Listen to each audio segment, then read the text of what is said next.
अब बीवी परेशान कहती है कि शौहर इतने आज से बाद घर पहुंचेंगे, आकर बेटे को जरा प्यार कर लेते हैं। बीवी ने बेटे को नहलाकर चारपाई पे लेटा दिया। जब शौहर घर पहुंचे, पूछा कि क्या बना। बीवी ने जवाब दिया कि अल्लाह ने एक बेटा अता किया, और पूछा कि बेटा कहाँ है। बीवी ने जवाब दिया कि वो सुकून में है और सो रहा है। शौहर ने सोचा कि वो सो रहा है।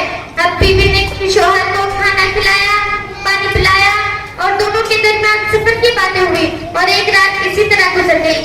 अगले दिन बीवी ने पूछा कि अगर हमें कोई अमानत दे तो जब वो उस अमानत को वापस ले तो हमें खुशी खुशी देनी चाहिए या गमज़दा होकर। शौहर ने जवाब दिया कि हमें खुशी खुशी अमानत देनी चाहिए। बीवी ने कहा कि अल्लाह ने जो हमें अमानत दी थी वो अल्लाह ने आपके आने से कुछ घंटे पहले वापस ले ली है, तो आप चाहिए और अल्लाह के हवाले इसको खुशी खुशी कर दीजिए। सदर अल-वक़ार, तो आपने सुना कि उस बीवी ने कितना सब्र किया, जिसने खुद अपने बेटे को नहलाकर चारपाई पर लेटा दिया और शौहर के साथ खाना खा रही थी, पानी पी रही थी और बातें भी कर रही थी।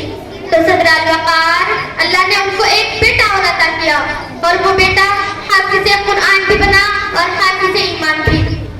सदर अल-वक़ार, तो तुम सब्र करो, क्योंकि सब्र करने वालों के साथ अल्लाह ताला रहते हैं और सब्र करने वालों का अच्छा अंजाम है।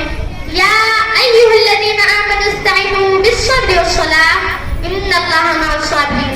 ऐ ईमान वालों, सब्र और नमाज के जरिए सहारा हासिल करो।